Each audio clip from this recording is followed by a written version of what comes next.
Good evening, everybody. Thank you for tuning in to RecoveriesRUS, the show that talks about recovery. My name is Connie Pacheco, and I'm the owner and president of RecoveriesRUS, and thank you for tuning in. Today, we have a great guest. Actually, her name is Connie McMillan, Connie like myself, and Connie is a person in recovery, and she's also known as the Sobriety Queen, Sobriety Queen, I'm sorry, Sobriety Queen. And Connie's also the author of this fabulous book here, Alcohol Fiend to Sobriety Queen, 25 tips to sobriety, and we're going to talk about that in a minute. Connie, it's so funny saying my own name. Yes. Thank you so much for being here. Thank you for having me. It's an honor. Oh my goodness, it's so great to see you again. Connie and I met actually at the recovery conference a couple of weeks ago. So Connie, tell our viewers a little bit about your own recovery process. Well, I've been sober for 5 years. And as I said, like, you know, the book says alcohol fiend, that's really what I was. Everything that alcohol meant to me, it meant like being my boyfriend, it meant like being my best friend, it meant like being just my companion. It was everything for me. So my sobriety came after a long period of time. You're talking like 10 plus years. I was drinking, abusing alcohol. And I just had to get to this place of saying to myself, if you don't put this alcohol away out of your life completely, death is going to be your next option. And I knew I didn't want to die. After seeing so many people, my family members, my mom, her siblings, lots of people pass away from alcohol abuse, I didn't want that to be my, my outcome. So my sobriety came after having a discussion with the Lord. I had, had a different way of gaining sobriety, and just literally saying to him, listen, if you don't help me, I'm going to die. And I remember saying that prayer and talking to him and believing that he heard me. But I also remember my favorite alcohol beverage at the time, which was Long Island iced tea. I remember that saying, girl, we want you, go on to the store and get us some Long Island iced tea. And that's what I did. I went to the liquor store. I got my Long Island iced tea. I think it was like a fifth or I don't know, something. And I worked at a bar at that time too. And I had gone to my refrigerator, got some ice cubes, put it in a little fancy glass because I'm very much chic. So I wanted a pretty glass, put it in there, poured the Long Island iced tea inside the glass. And I remember just taking the first sip and my throat feeling like it just closed up. That never happened to me ever in my life. But of course, me thinking like, oh, it just went down the wrong pipe, And I remember just, coughing and being able to, get my air in my lungs again, and then taking another sip because the glass was still in my hand.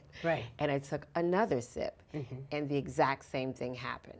To me, that was an eye-opener. I dropped the glass. Absolutely. Dropped the glass. I began to cry like, okay, God, you have heard me and you have answered me. And that was it. I never picked up again. Never picked up again. And just like we've been telling our viewers, we've had a lot of people on the show talk about the different pathways to recovery. And your traditional treatment options could be going to detox, going to rehab, going to long-term residential treatment. So people find different pathways to recovery, as you found yours with seeking answers from the Lord, as you call him. Wow. What other obstacles did you encounter once you were in this recovery process? Well, first of all, family. I still have family members that drank. So for me, it was just, I lived in a different state. So I moved from Brooklyn, New York to New Jersey, where I gained my sobriety. Couldn't do it in Brooklyn. But family, being around family for holidays or just a regular weekend, that was going to be challenging for me, So I had to learn to just say, well, I can't be around them. It was hard because I'm very family oriented. Then it's the friends that you used to drink with. That was a biggie. That's a huge transformation to go through. Now, you mentioned that you moved from Brooklyn to New Jersey and that you couldn't do it in Brooklyn. What does that mean? Why couldn't you do it in Brooklyn? Because that was where I was familiar. That Okay. was all my family, all my friends. That was my love, right? It was where I was known. Right. So, you know, this image, that was the image attached. Also, alcohol has you believing that you're better, that you can become better, that you are more. So I was living in this space when I was drinking like I was the girl, right? I was the girl everybody came to. I had all the answers. I was the quote unquote the sex appeal kind of girl. Right.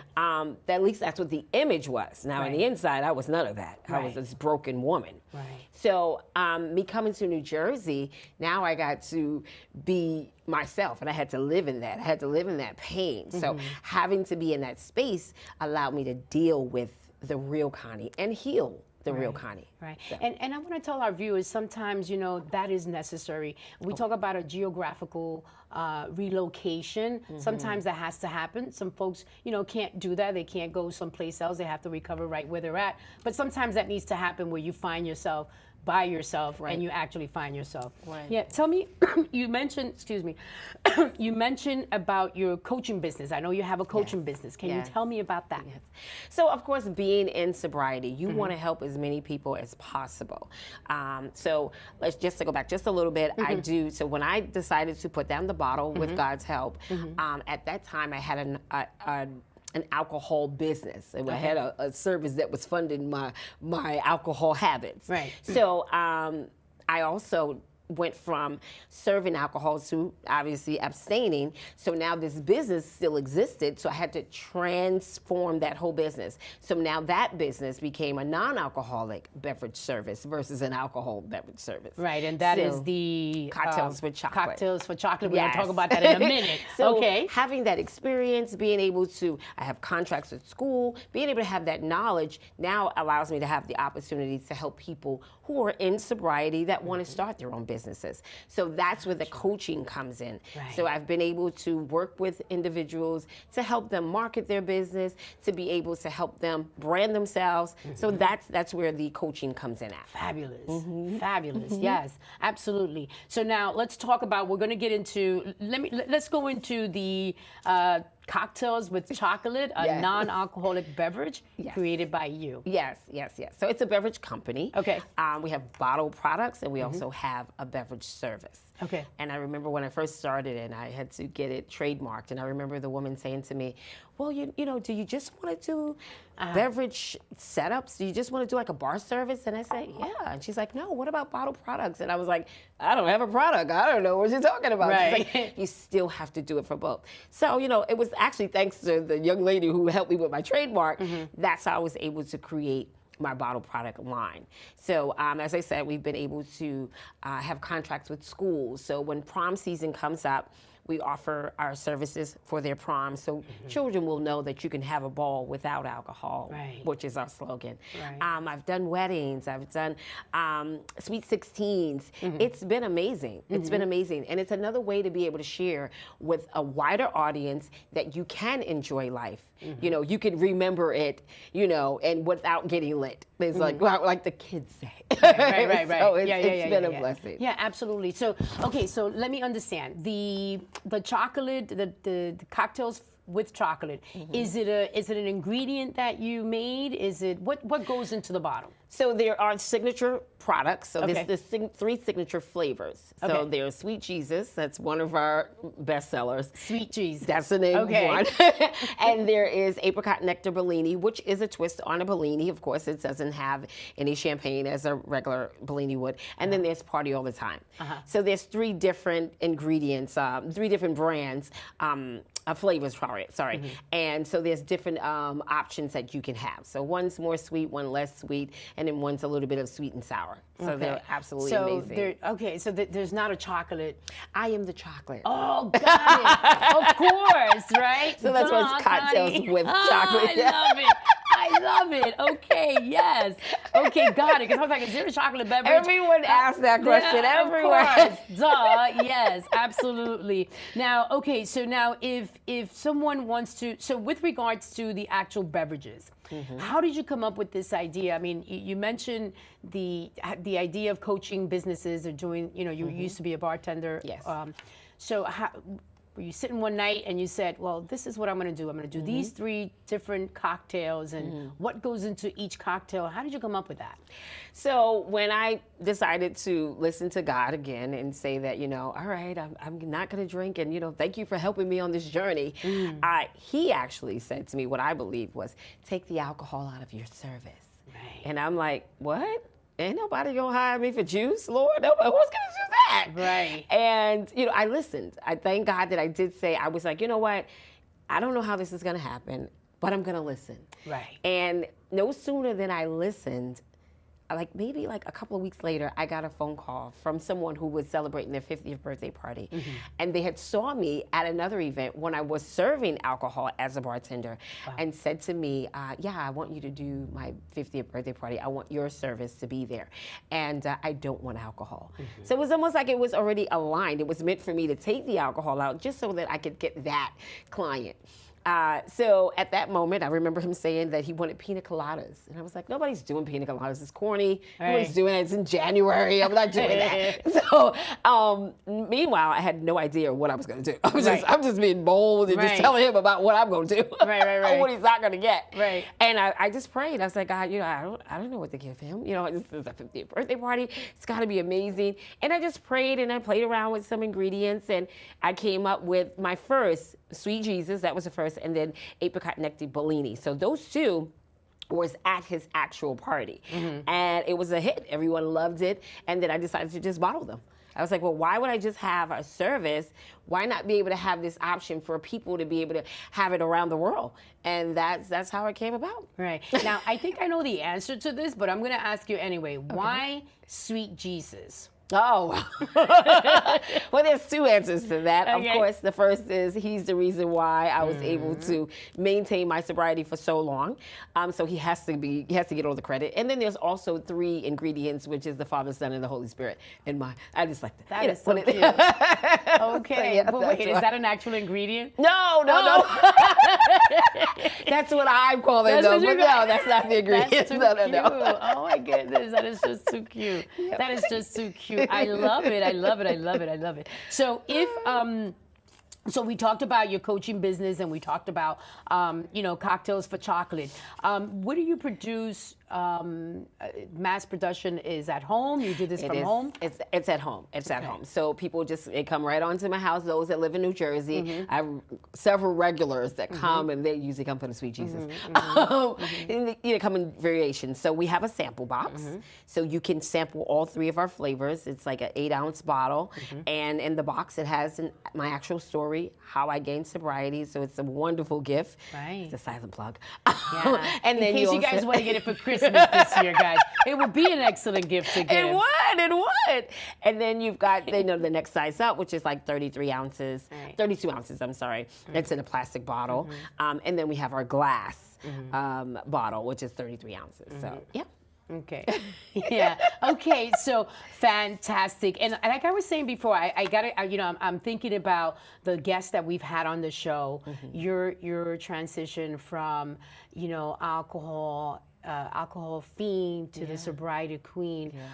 When we come back, we're going to talk about how you actually got that name, and we're also going to talk about her book, Alcohol Fiend to Sobriety Queen, and it has 25 tips. So, ladies and gentlemen, do not go. We're going to come back real soon, and it's 25 tips to putting down the bottle and picking up your crown. I think this is fabulous. I think this is fabulous, and it's also easy to read, and we'll talk about that when we come back in a few minutes. I just wanted to tell our viewers, last week we got several calls. Again, if you or someone you know is struggling with alcoholism or substance use, please give us a call. We have recovery coaches standing by to help you and connect you to resources and link you with the support services that you're looking for right here in your neighborhood. So please give us a call. We'll be back in a few minutes. Don't go away.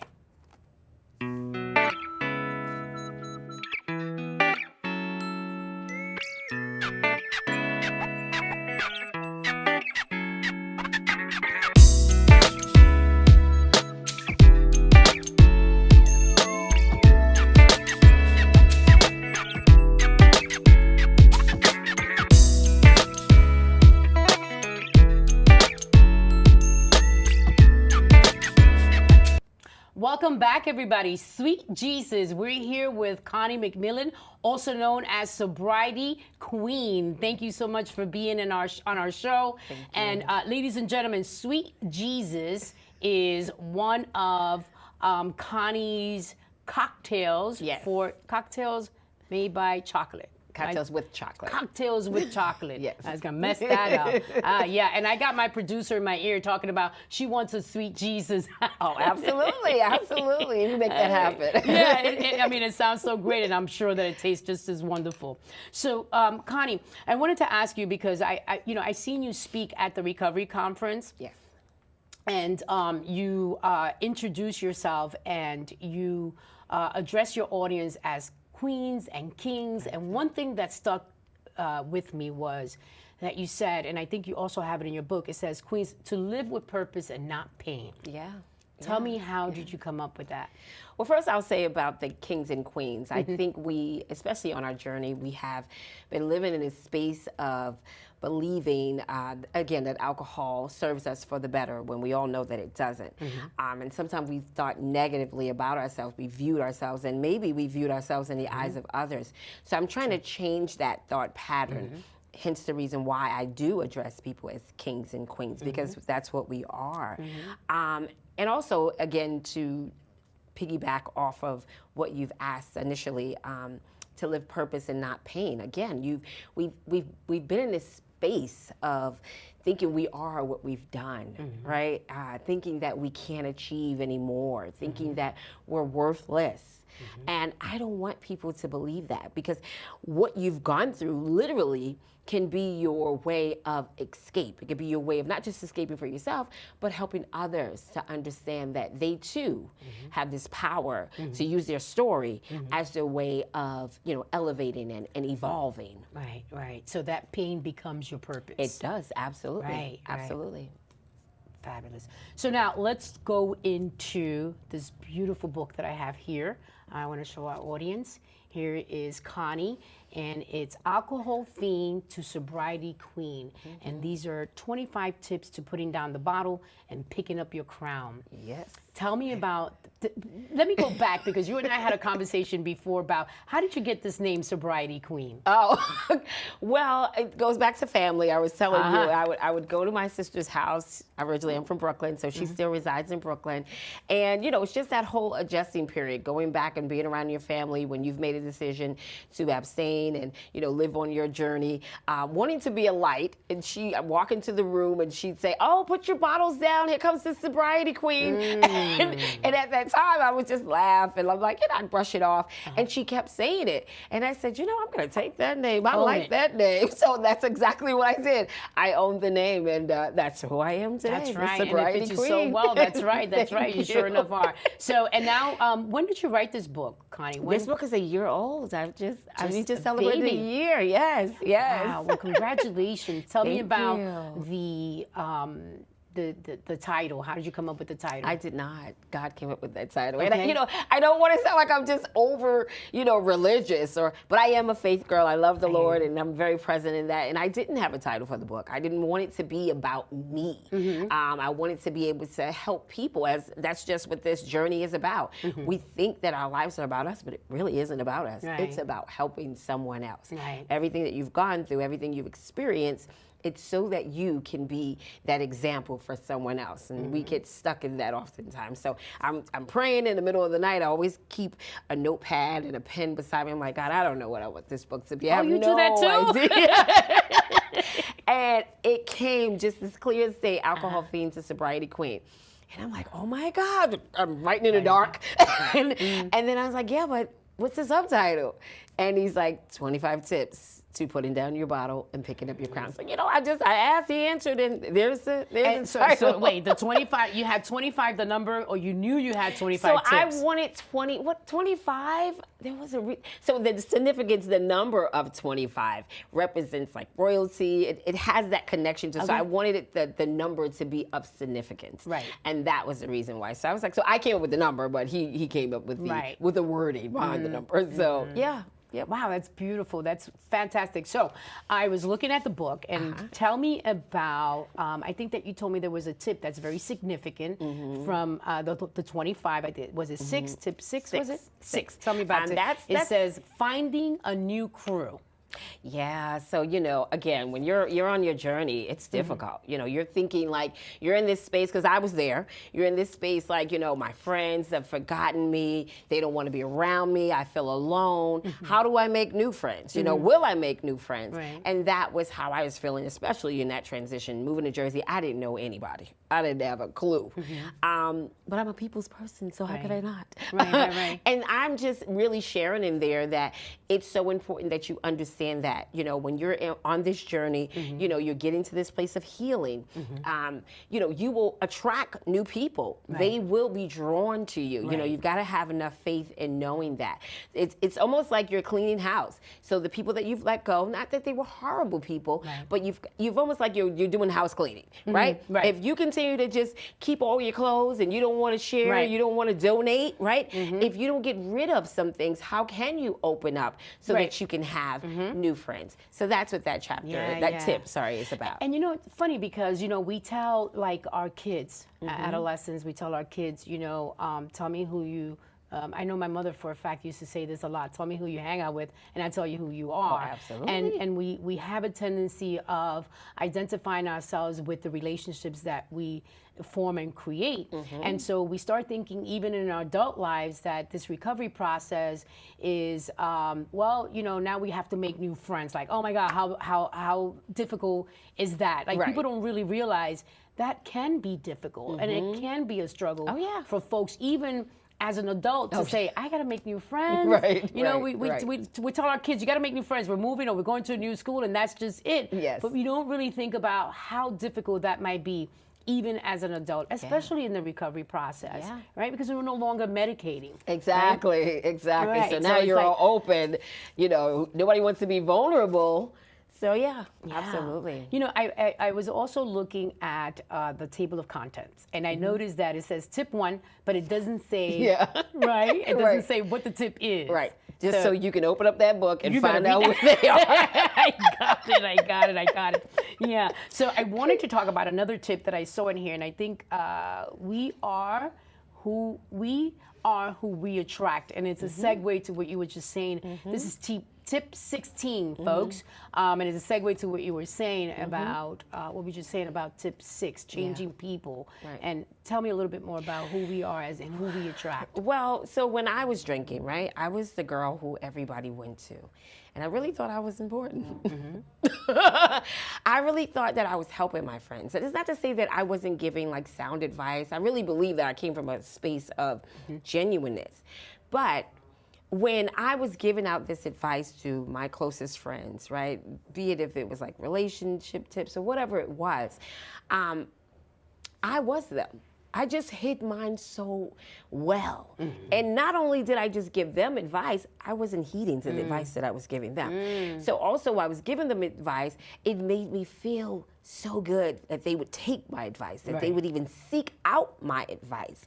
So that's what I mean when I say you are who you hang around, what you were saying, we have that connection. Right. It's not necessarily a bad thing when you recognize what it is, but you've got to understand too, and I had to understand rather, that I was putting myself in this space of feeling like I was somewhat even above people, like because I felt like, I could be of service to them, right?